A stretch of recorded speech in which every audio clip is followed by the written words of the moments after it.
Glória a Deus, graças a Deus. Cumprimento a todos os meus irmãos na paz do Senhor Jesus. Amém. Irmãos, vamos iniciar essa oração para a campanha de hoje à tarde. Glória a Deus. Glória a Deus, a campanha Minha Família nas Mãos de Deus. E hoje, no horário das 10 horas da noite, às 22, estou com vocês na campanha do jejum que move as mãos de Deus. Então, vamos orar. Fecha teus olhos, eleve a tua mente até o mais alto dos céus, que Deus, Ele vai te recompensar com a sua fé. Oremos a Deus. Glorioso Deus e Pai de nosso Senhor Jesus Cristo, Deus da glória, de amor, Deus de bondade, ó Deus de misericórdia, perdoa, meu Deus, os meus pecados, Senhor, em nome do Senhor e Salvador Jesus Cristo. Perdoa, meu Deus, as minhas falhas, meu Pai, em nome do Senhor Jesus Cristo. Perdoa as minhas dívidas, Senhor, meu Pai, em nome de Jesus Cristo. Te peço agora, tem misericórdia da minha vida, Senhor. Tem misericórdia, ó Deus, da minha fraca pessoa, meu Pai. Tem misericórdia, meu Deus, da minha alma, da minha vida, Senhor. Perdoa as minhas dívidas.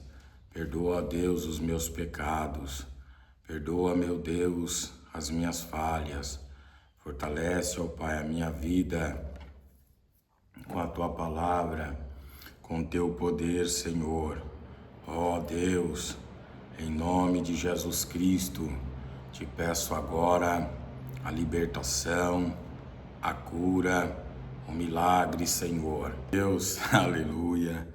Ó meu Deus, em nome de Jesus Cristo, confirma, meu Pai, o livramento, Senhor, na minha vida, na vida das minhas irmãs, na vida dos meus irmãos, meu Pai.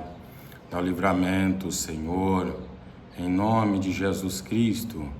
Ó meu Deus, perdoa meus pecados, Senhor, em nome de Jesus Cristo, meu Deus. Perdoa as minhas falhas, meu Pai, em nome do meu Senhor e Salvador Jesus Cristo. Tem misericórdia, ó Deus, da minha vida, Senhor. Tem misericórdia, ó Deus, da minha fraca pessoa. Senhor, eu te peço aqui agora, dá o livramento, meu Pai, não somente na minha vida, mas dá o livramento, ó Deus, na vida das minhas irmãs, meu Pai. Dá o livramento, Senhor, na vida dos meus irmãos, meu Pai. Ó Deus, em nome de Jesus Cristo, joga por terra toda tristeza, joga por terra toda angústia, joga por terra, meu Pai, toda aflição, toda dor, toda enfermidade, joga por terra, meu Deus, através do nome do Senhor Jesus. Meu Deus, eu te agradeço pela palavra, te agradeço, ó Deus, pela paz, eu te agradeço, ó Deus, pela alegria, te agradeço, ó Deus, pela saúde, te agradeço, ó Deus, pela fortaleza do Espírito Santo, meu Pai. Ó meu Deus, em nome de Jesus Cristo, responde, meu Pai, as minhas humildes orações e confirma a cura, confirma a libertação, em nome do Pai, do Filho e do Espírito Santo de Deus. Amém e graças a Deus. Glória a Deus. Meus irmãos, primeira vez que eu faço, a campanha Minha Família às Mãos de Deus, assim, desse formato. Mas eu quero aqui ler uma palavra e orar pela nossa família. Quando eu falo a nossa, eu falo a minha Eu vou orar pela minha, você vai orar pela sua. E no final Deus vai abençoar. Eu vou começar aqui na carta de Paulo ao Timóteo, capítulo 5, na primeira carta, que aqui na primeira carta ele fala da família. Primeira carta de Paulo a Timóteo, capítulo 5. Não sei se os irmãos já chegaram a ler. Tem algumas exortações acerca das viúvas, mas tem uma parte aqui que ele fala da família que eu acho muito importante. Às vezes a gente pensa em tanta coisa, irmãos, e a gente esquece da nossa família. O pastor mesmo tem família, e se eu não cuidar de mim, da minha família, vocês, praticamente vocês que estão no meu canal, é a minha família em Cristo, e tem a minha família de sangue, né, também, filho, esposa. Então a gente tem que ter esse cuidado para com todos. A gente cuida de um e praticamente a gente cuida de todos. Glória a Deus. Carta de Paulo a Timóteo, capítulo 5. Jesus, eu só quero um negocinho para marcar aqui, não tem. Bom, final de ano, tudo improvisado, né? Vamos lá. Primeira carta de Paulo a Timóteo, capítulo 5, e o versículo de número 7 diz assim: Mandas, pois, estas coisas, que para elas sejam irrepreensíveis. Mas, se alguém não tem cuidado dos seus, e principalmente os da sua família, negou a fé e é pior do que o infiel. Eu vou ler de novo, porque às vezes a gente lê, a gente para num tempo errado, fora da vírgula aqui, e dá todo sentido diferente à frase. Vou ler de novo. 1 Timóteo, capítulo 5, versículo 8. Mas, se alguém não tem cuidado dos seus, e principalmente da sua família, negou a fé e é pior do que o infiel. Nunca seja inscrita viúva com menos de 60 anos, só que tenha sido mulher de um marido, de um só marido. Tenha testemunho de boas obras, se criou os filhos, se exercitou hospitalidade, se lavou os pés dos santos, se socorreu os aflitos, se praticou toda boa obra.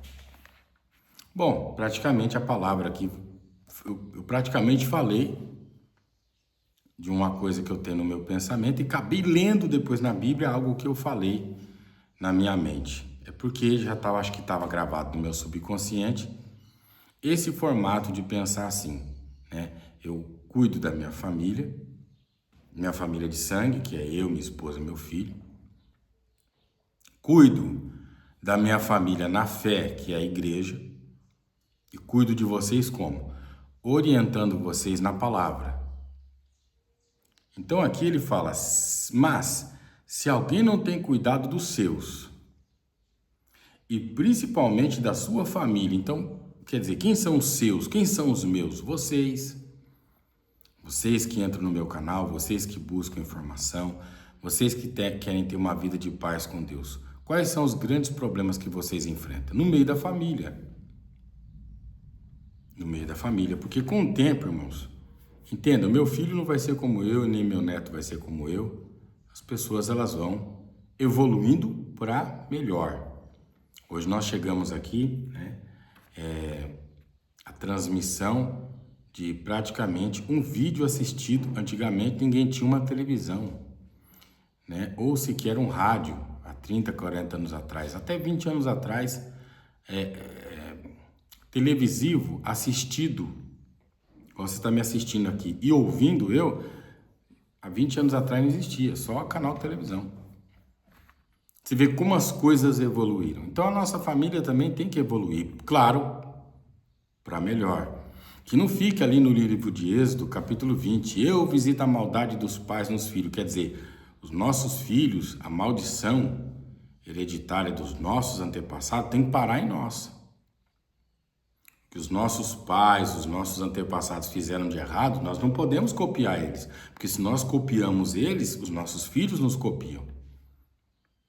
E os filhos dos meus filhos continuam copiando aquilo. Até a hora que esse comportamento ele é quebrado. Fala, não, esse tipo de comportamento, esse tipo de regra e pensamento nós não temos mais. Então a gente quebra a maldição hereditária na família. E aí ele vem.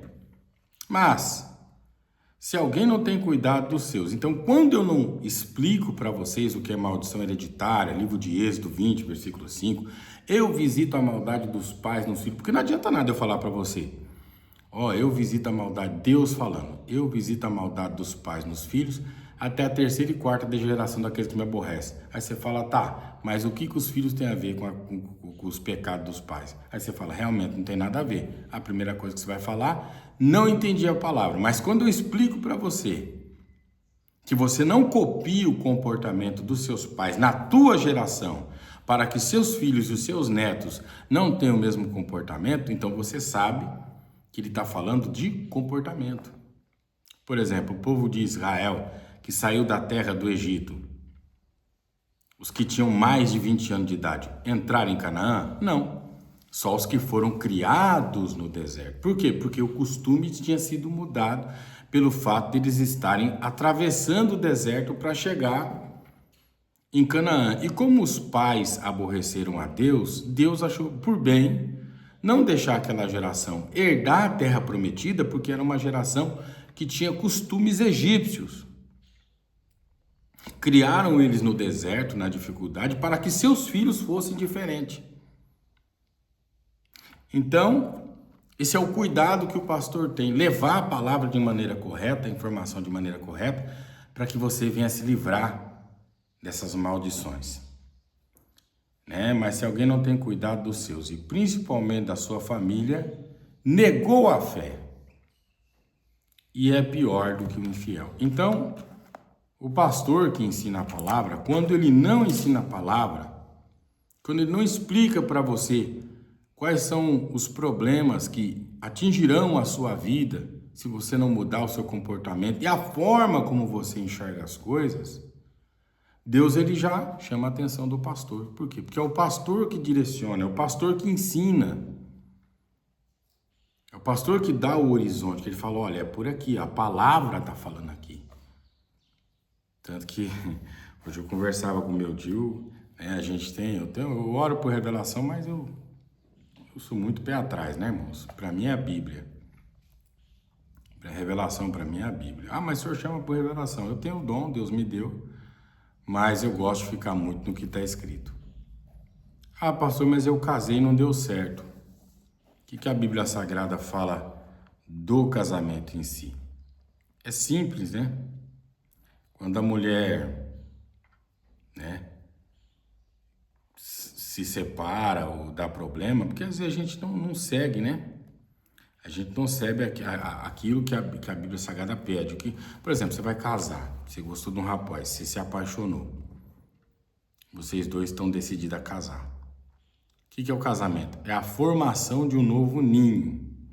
Se é a formação de um novo ninho, o ninho da onde você saiu, ele não serve para você, porque foi ali onde seus pais criaram você. Eles criaram você e prepararam você para você viver independente deles no mundo. Então, um casal, quando decide morar junto, os dois têm que entender uma coisa. Eles não podem depender de ninguém, só de Deus, e os dois têm que trabalhar e manter aquela casa. Mas eu sei que no nosso país tem um jeitinho brasileiro, né? Ah, você vai pagar aluguel, você vai passar por dificuldade, começa a vida daqui na casa da sogra, do sogro. Eles até fazem isso de boa vontade, mas depois acabam interferindo também na sua vida pessoal, pelo fato de você estar morando junto. E aí vem os problemas. Por quê? Porque o passarinho, irmãos, ele só tem que aprender a voar e procurar comida, o restante ele tem que se virar. E quando a gente casa, 90%, como muita gente faz errado, é tentar não depender dos pais e das mães para nada, tem que se virar. Pastor, mas a Bíblia Sagrada fala isso? Fala.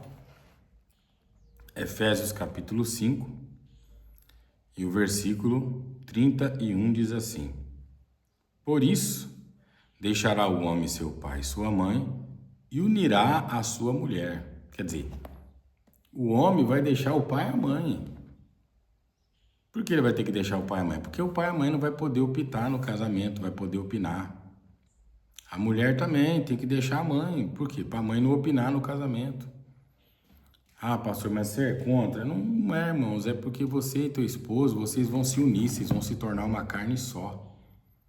E vocês vão ter que aprender a cuidar de uma família. Nós não vamos ter pai e mãe para sempre. Então a gente tem que aprender já sendo independente. Quando a gente deixa essa dependência, essa maturidade demorar para acontecer, surgem os problemas no casamento, briga. Às vezes está lá o casal brigando, a sogra não gosta do jeito que o marido falou com a esposa, mas é briga dos dois, ela não pode entrar. Às vezes o sogro quer entrar porque viu os dois brigando, mas é briga dos dois não podem entrar. Mas por que eles estão entrando? Porque estão morando no lugar errado, tem que deixar o pai e mãe e seguir a vida. Mas aí também tem o medo, né? O medo é uma forma de controle que não é bom. Gente, ó, presta atenção. Quando nós fazemos as coisas por medo, o medo, no meio do medo não tem a fé. Por que eu falo que no meio do medo não tem a fé?